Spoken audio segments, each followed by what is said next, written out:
J'ai commencé l'aïkido en France il y a très longtemps, j'avais 16 ans et donc j'ai commencé à Saint-Étienne avec un professeur qui a rapidement cessé lui d'enseigner et le groupe s'est réuni pour savoir qui pouvait continuer l'enseignement. Les anciens sont pour la plupart tous partis parce qu'ils voulaient s'entraîner qu'avec ce monsieur. Lui arrêtant, ben, ils sont tous partis et dans le groupe des jeunes qui est resté, eh bien, le seul qui a levé la main pour dire ben, moi je ferais bien de l'entraînement, ben, c'est fut moi. Et j'ai commencé donc à donner des cours d'aïkido. C'était plutôt des cours de gymnastique parce que je connaissais rien en aïkido, mais j'aimais bien le sport. Donc on faisait des pompes, on faisait des abdominaux, saut de mouton, on faisait des chutes, ce qui s'appelait pas des chutes, mais on faisait des sauts par-dessus des gens, on rétablissait ça par des roulades. Et puis je suis parti chaque saison, chaque année à l'étranger. J'ai rencontré Maître Asai, Maître Noro, Maître Tada, tous ces maîtres japonais qui inondaient les tapis européens pour dispenser cet art qui est l'aïkido. Et donc chaque fois que je les rencontrais, je leur disais est-ce qu'on peut aller à Tokyo? Ils me disaient oui, mais j'avais jamais trouvé la possibilité ni l'opportunité. Et puis dans les années 70, Monsieur Tissier est rentré de Tokyo, et donc je l'ai rencontré et toute sa pratique m'a séduit. Et c'est pour ça qu'un jour, ben dans les fin des années 79-80, je suis parti à Tokyo sous ses conseils et avec l'enseignement que lui nous avait donné.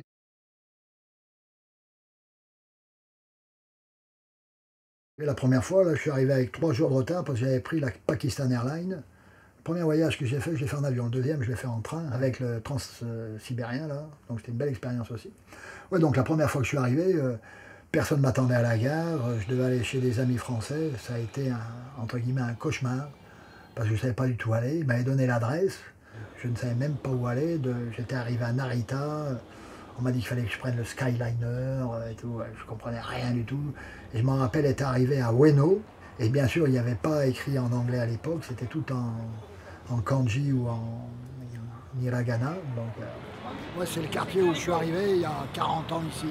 C'était pas du tout comme ça, sauf ce quartier-là où il y avait les mêmes magasins, le même marché et tout. C'était très agréable. Mais autour, il n'y avait aucun grand immeuble comme ça. Et ça, c'est incroyable.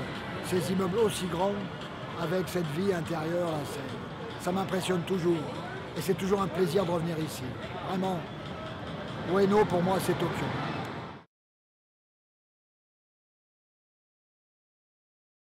Je suis arrivé, je me rappelle, c'était un samedi soir, et le lundi matin, j'attaquais à l'Aikikai au cours de 6h30, et c'était Doshu Kishomaru. Je me rappelle que j'étais tellement fatigué que je me suis endormi, et je ne l'ai pas entendu rentrer. Et c'est quand les gens ont commencé à faire et oh que je me suis mis debout. Je me dis merde, ça commence mal le travail. Et je me rappelle, le premier, c'est un monsieur qui s'appelait Sato, qui est toujours à l'Aikikai, là c'est un copain du Doshu actuel, très gentil. Le deuxième, ça s'était moins bien passé, c'était un monsieur qui s'appelait Kasuya, qui était un uchideshi qui aimait bien entreprendre les étrangers nouveaux. Mais j'en avais entendu parler puisqu'il avait blessé quelques Français qui étaient venus auparavant, donc je savais qu'il faisait souvent des techniques à l'Aikikai, on travaille 4 fois, et qu'il faisait 3 techniques très gentilles, donc on prenait l'habitude sur lâcher, et puis sur la quatrième, donc j'attendais avec impatience la quatrième pour bien se lui faire comprendre. Et finalement, ça s'est bien passé, et voilà, je m'en suis sorti comme ça.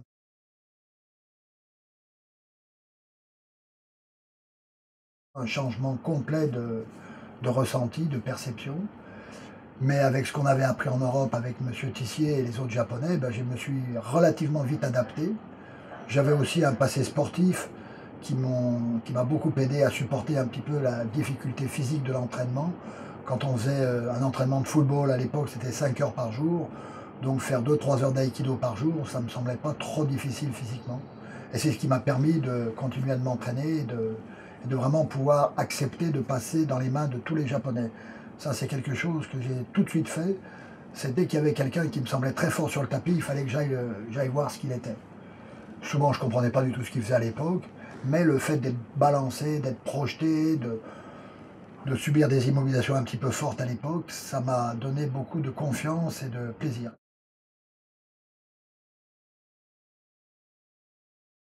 Eh ben, j'ai fait pratiquement tous les cours, c'était l'époque quand même où il y avait Maître Yamaguchi, Maître Savoie, voilà, tous ces gens-là, Maître Ichihashi, Maître Shibata, enfin voilà, tous des gens qui sont maintenant soit morts, soit partis à l'étranger.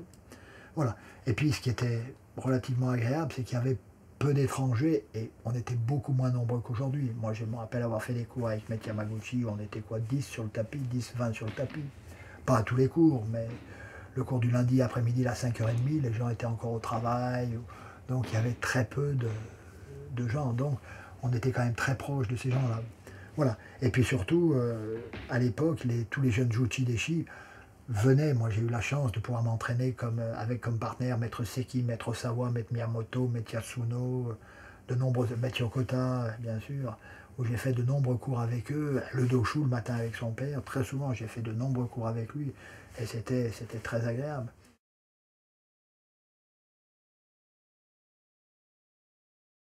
Les amis chez qui j'étais là habitaient à Yotsuya Sanchome. Je rentrais à pied de l'Akikai et dans des petits trucs que je ne reconnais absolument plus. Enfin, que je ne reconnais plus. Je reconnais bien la rue, mais avant c'était des petites maisons avec des gens, des petites gens. Maintenant c'est des grands immeubles.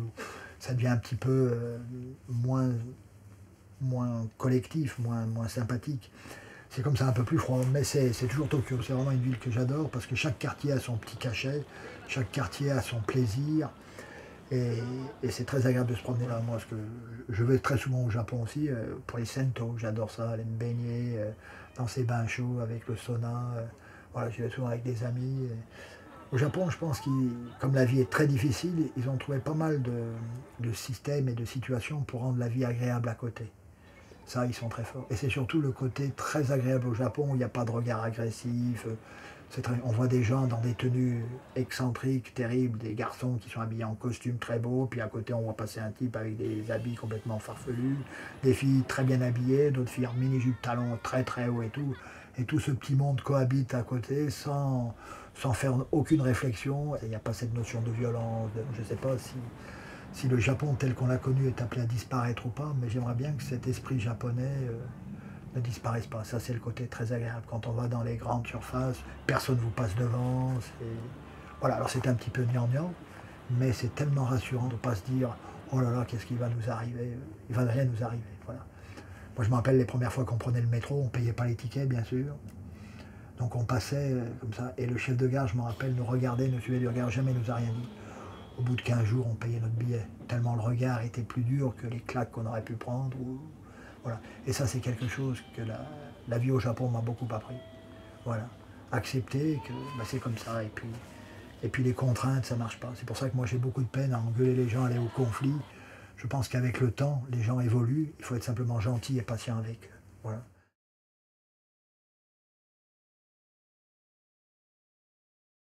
J'aime m'entraîner. Mais il y a toujours au fond de moi, mais tout le temps, cette petite peur. Moi, je monte sur le tapis de l'Ikigai, j'ai la boule au ventre. J'ai peur de ne pas être bien, de me blesser, de ne pas répondre correctement. J'ai peur. Je sors de l'Ikigai, je me sens bien. Je retourne au cours l'après-midi, de nouveau, la petite boule dans le ventre. Est-ce que ça va bien se passer? Le tapis qui est dur, le kimono qui n'est pas sec. Sans arrêt, sans arrêt. Il n'y a jamais de sérénité. C'est pour ça que chaque fois que je pose des questions aux gens, comment ça va? Vous avez eu peur? Jamais. Je me dis, mince, alors je suis le seul à avoir peur. Il y a quelque chose qui ne va pas. Alors peut-être les gens ne s'entraînent pas comme je m'entraîne. Je ne sais pas, je ne veux pas savoir la réponse. Moi, la seule chose que je peux dire, c'est que je suis obligé de retourner à l'Ikigai, parce que c'est ma maison, enfin c'est ma maison. C'est la maison où j'ai beaucoup appris, comme je retourne dans les stages que j'aime avec les gens que j'aime bien. Et souvent je dis ça, c'est quelque chose d'un peu personnel, c'est un peu forcé ou un petit peu frimeur de dire ça. Mais Maître Yamaguchi, lui, il n'est jamais parti de l'Ikigai. On lui a proposé des ponts d'or pour aller s'installer à droite à gauche. Il a dit non, l'Ikigai, c'est ma maison. Ben moi aussi. Je suis content de retourner à l'Ikigai. J'enseignerai jamais à l'Ikigai, je ne serai jamais chiant de l'Ikigai. Mais c'est pas grave. Ce que j'ai envie, c'est de m'amuser. Je suis content quand je rentre à l'Ikigai, que les sensei me disent bonjour, on papote sur le tapis, ils viennent parler avec moi, et puis voilà. Ils savent très bien que je suis un étranger. C'est pas très grave, voilà, je suis pas japonais, j'ai pas été Uchideshi, j'ai pas... Voilà. Et comme le système de l'aïkido est fondé sur un système pyramidal, voilà, il n'y a qu'un chef, il ne peut pas y avoir deux chefs, mais il peut y avoir deux numéros 2, trois numéros 3, donc moi je suis un numéro parmi d'autres numéros. Voilà, c'est bien, avec les qualités, les défauts, et je suis intimement convaincu que lorsque je travaille sur le tapis, ça fait plaisir à certaines personnes, ça en choque d'autres. parce que des fois je m'amuse, je fais une technique qui n'est pas celle demandée au professeur. De temps en temps je m'amuse avec les Japonais, j'ai un partenaire, tant que je me relève, puis j'en ai attrapé un autre. Eh mais t'es pas mon partenaire. Alors oui, excuse-moi, je repars. Voilà, ce que j'essaie de faire, c'est de mettre un petit peu de liberté. C'est un petit peu ce qui est disparu un petit peu de l'aïkikai. Je pense que maintenant c'est un petit peu sérieux.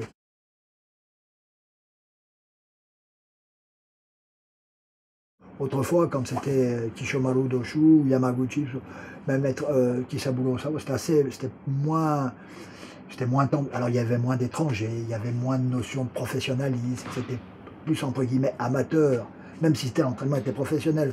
Mais il n'y avait pas toute cette concurrence de stages, de machins, de trucs. Moi quand j'étais sur le tapis, il y avait un sixième dan et puis tout le reste c'était des premiers, deuxièmes dan à l'appel. Donc il n'y avait pas cette notion. Maintenant sur le tapis, on rencontre des gens, ils sont déjà tous quatrième dan, cinquième dan, donc c'est plus la même chose. Les gens n'ont plus 20 ans, on peut plus s'amuser comme autrefois. Et c'est ça que j'essaie de faire. C'est-à-dire que l'aïkido, c'est un jeu d'adulte. On s'amuse, il n'y a rien à approuver. Le problème de l'aïkikai, on sait très bien, il y a un maître qui s'appelle le doshu, et quand on voit tous les professeurs qui sont sortis de cet enseignement, il n'y en a pas un qui fait la même chose. Bon, ils respectent tous plus ou moins les mêmes principes.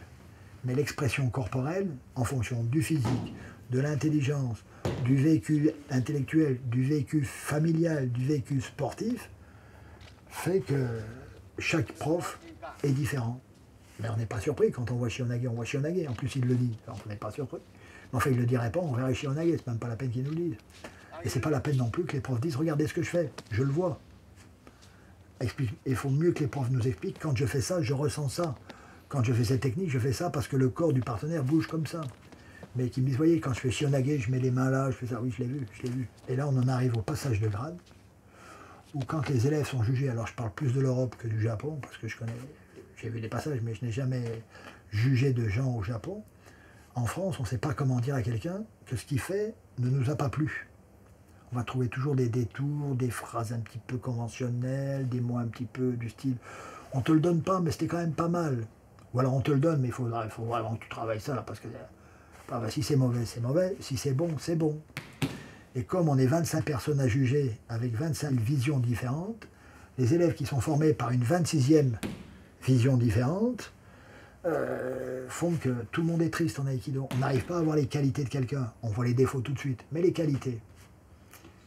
Voilà, s'il faut que ce soit tous des gens hyper beaux, qui correspondent uniquement à cette vision où il n'y a qu'une personne qui est juste, on ne va pas s'en sortir.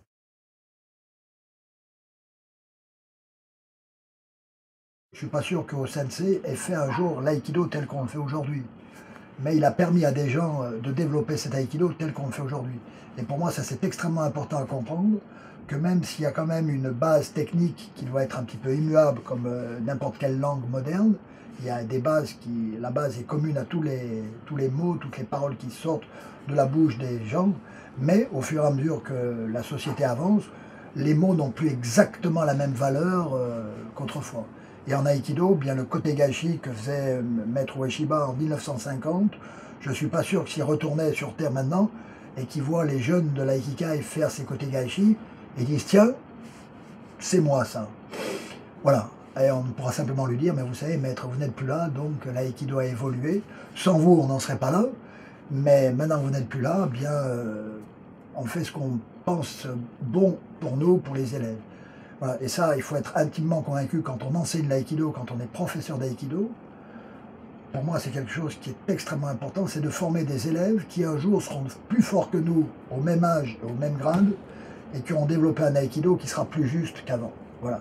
Si l'aïkido périclite, si on n'arrive pas à développer l'aïkido plus qu'il n'est maintenant, c'est que nous, les anciens, nous aurons loupé notre enseignement. Et ça, pour moi, c'est quelque chose qui me semble extrêmement important. Un kotegaeshi, c'est un kotegaeshi, c'est pas la peine de tordre le poignet, de détruire le partenaire, de faire des chutes à mort pour dire, t'as vu, je t'ai fait une technique. Qu'on projette fort son partenaire ou pas, il va se relever pour attaquer. Donc autant qu'il se relève bien, en pleine forme. Donc justement, sur le premier contact, il est de nouveau envie de s'investir. Mais si sur la première technique, on lui brise toute résistance, on lui fait mal, ben, il n'ose plus rattaquer. Hein. C'est pas possible, c'est pas possible. Humainement, c'est pas possible. Ou alors, il va devenir méchant. Et le but de l'aïkido, c'est quand même pas ça. C'est de faire en sorte que les gens soient libres, soient heureux de pratiquer, Voilà. Mais c'est comme ça qu'on progresse, et puis il y a un jour où voilà, on vit bien tranquillement. Là, on est dans le quartier où j'ai vécu pendant... Chaque fois que je suis venu à Tokyo, c'est ici que je suis venu. Et j'aime bien ce petit endroit-là pour se reposer. Là, on passe des petites maisons par ce temps, puis après on arrive dans le quartier des grandes tours, des magasins, des restaurants. Donc c'est un endroit assez calme, mais j'aime bien venir me reposer ici. Là. Quand j'ai envie de lire un petit peu, je m'assieds sur un banc, je me repose. J'aime bien ce petit temple. J'aime bien les gens qui passent, là, sont toujours des gens gentils. Et surtout, le dimanche matin, il y a le marché aux puces. Et on trouve toujours des choses incroyables, des vieilles pièces, des vieilles estampes. Et tout ça, là, j'aime beaucoup faire le dimanche matin, là, en sortant de l'Aikikai. À 10 h, je viens, là, et puis j'aime bien farfouiller un peu dans toutes leurs affaires. C'est vraiment un endroit très, très agréable. C'est un endroit calme et j'aime beaucoup me reposer ici. J'ai commencé à réfléchir un peu à l'aïkido, à savoir pourquoi les gens se blessaient, pourquoi on souffrait un petit peu gratuitement. Et j'ai développé cette sensation de pratique que je fais actuellement, c'est-à-dire comment travailler le plus fort possible sans que Uke ou Tori ne se sentent frustrés ou gênés dans la pratique. Voilà, pour moi, ça c'est le fin du fin.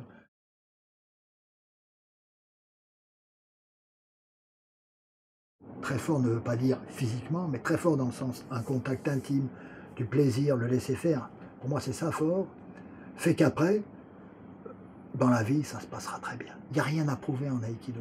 Je veux dire, je vois pas comment des gens de 20 ans peuvent se battre avec des gens de 60 ans. Ou il y a 60 ans, il y a 40 ans d'expérience, et le jeune de 20 ans, il ne touchera pas terre.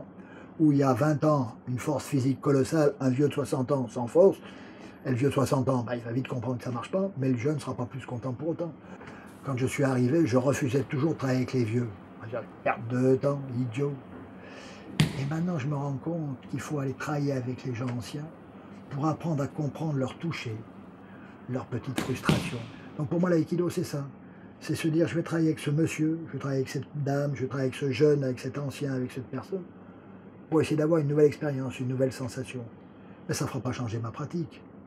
Mais plus je vais travailler avec ces gens-là, plus je vais me fondre dans la masse, plus les gens vont me donner des sensations, et peut-être un jour, je ferai un aïkido complètement différent, mais sans savoir pourquoi. Voilà, moi j'ai plein d'amis, notamment, moi je parle de Guillaume Erard, qui a commencé avec une certaine personne, qui a mis des années à changer, qui est parti à Tokyo, qui a rechangé, et intelligemment, on ne voit que du bien de ces gens-là. Voilà, le problème c'est ça, c'est qu'on se réfère toujours au passé en disant « Ouais, autrefois Philippe, il était violent, il faisait toujours ci, ça, ça ». Voilà, moi j'avais pas l'impression d'être violent, mais j'avais l'impression d'être un sportif, ce que les gens qui faisaient de l'aïkido avec moi n'étaient pas. Avant, je voulais toujours m'imposer physiquement. Et c'est pour ça que souvent, très souvent, il y avait des professeurs qui me disaient « Philippe, il faut que tu deviennes vieux ». Et je répondais toujours « Vieux comment ? Comme toi ou comme elle ?» Finalement, vieux, c'est accepter que les jeunes fassent différemment.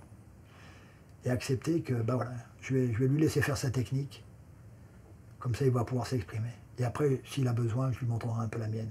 Mais si dès le départ, je l'écrase, il va se fermer, il va dire « C'est un vieux con », et il n'aura pas tout à fait tort, et il va partir. Donc faire en sorte que les jeunes aient envie de travailler avec des vieux. Pour ça, il faut que le vieux ait un corps qui soit capable d'accepter aussi la technique du jeune. S'il fait projeter fort, il faut que je sois capable de faire une belle chute pour lui. Mais si quand il va travailler fort, je vais fermer pour lui montrer qu'il n'y arrive pas, il va vite intégrer ça et il va le faire. Donc l'aïkido, c'est un art de principe, de contact, où on doit bouger avec quelqu'un qui est inconnu, très souvent qui n'a pas le même niveau que nous, qui vient faire l'aïkido parce que c'est plaisant, et c'est quand même le seul, entre guillemets, sport au monde où des professionnels peuvent travailler avec des gens qui n'en ont jamais fait. C'est le bon côté et le mauvais côté de l'aïkido. Voilà, tout le monde sur le tapis a l'impression d'être très bon, parce qu'on fait le maximum. Mais très souvent, le maximum de l'un, c'est le minimum de l'autre. Hein. Donc il faut que celui qui se sente au-dessus arrive à tirer l'autre au maximum sans dépasser les limites de ce que le corps de l'autre peut accepter. Si quand je travaille avec un débutant, je lui fais mal au bras, ben c'est que j'ai pas de contrôle. Ben, l'aïkido, c'est ça, c'est comment résoudre ces conflits. Ben, il n'y a qu'une chose à faire, c'est s'entraîner très fort, sans faire mal à l'autre. Attention, hein, quand je dis ça, ça ne veut pas dire que moi, quand je projette, même en ayant la sensation de ne pas faire mal, lui n'est pas un petit peu mal. C'est pour ça que je ne lui pose jamais la question. J'attends simplement que la réponse vienne. Et je suis prêt à entendre que ce que je lui ai fait ne correspondait pas du tout à ce qu'il attendait de moi.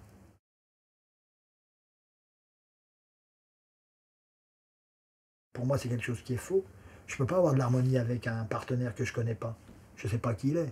Par contre, il faut bien que moi, je sois en harmonie cérébralement, intellectuellement, et je traduise avec mes mains ce que je pense. Si quand je décide de faire une belle attaque, ma main fait exactement ce que mon esprit a voulu faire, je serai en harmonie là et là. C'est pour ça que je ne conçois pas, je ne comprends pas comment les gens peuvent dire « Excuse-moi, je ne voulais pas faire ça ». Mais on pense quoi? Tu voulais pas le faire, mais tes mains l'ont fait, il y a quelque chose qui ne va pas. Comment est-ce possible de pas, quand on est maître d'aïkido, on a la maîtrise de la distance, du truc, du placement et tout. Ça c'est quelque chose qui pour moi est incompréhensible.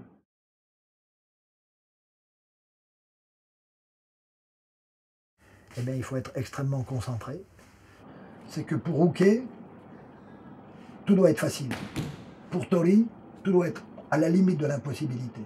Il faut être à l'écoute de Uke, sentir dans les yeux, voir comment il chute, si on sent une hésitation. Et ça, c'est quelque chose que l'ostéopathie m'a appris. Voilà, après l'aïkido, j'ai essayé de faire un petit peu d'ostéopathie pour comprendre comment le corps marchait. Et il faut que les mains aient une perception extrêmement fine, extrêmement sensible du moindre changement de direction, du moindre changement de sensation du partenaire. Quand on appuie très fort, il faut sentir tout de suite si le corps se raidit, se relâche. L'aïkido, c'est pareil. Les erreurs peuvent arriver. Mais avant de projeter, il faut regarder. Par exemple, très souvent sur le tapis en aïkido, les gens projettent dans une direction, puis quand c'est à l'autre de faire la technique, ils changent de direction pour projeter sur l'extérieur en sécurité. Mais moi, j'ai pas du tout envie d'être projeté en sécurité. J'ai envie d'être projeté en intelligence. Si le partenaire voit que quand il me projette, il y a quelqu'un en face, il faut qu'il arrête, il change de côté. Il n'est pas obligé de projeter tout de suite pour faire sa technique. C'est ça l'intelligence. C'est pour moi, l'aïkido doit rendre intelligent. Pas cérébralement, corporellement. Comme dans la rue, s'il y a du monde, ben on change de trottoir, on va ailleurs, on ne rentre pas dans les gens en disant je ne vous ai pas vu, c'est pas possible. Ça c'est quelque chose que je n'arrive pas à comprendre très souvent des professeurs qui projettent en disant excuse-moi, j'ai pas fait exprès. Mais si, j'ai pas fait exprès sur le tapis n'existe pas. Il faudrait mieux dire excuse-moi, j'ai pas cette technique. Mais le j'ai pas fait exprès, j'y crois pas. J'y crois pas. Ça pour moi c'est extrêmement important. L'aïkido doit rendre un corps intelligent, ne pas faire d'erreur. L'erreur est toujours possible, mais on ne fait pas d'erreur. En fait, c'est stupide. Les arts martiaux, c'est fait pour des gens stupides qui ont envie de devenir intelligents.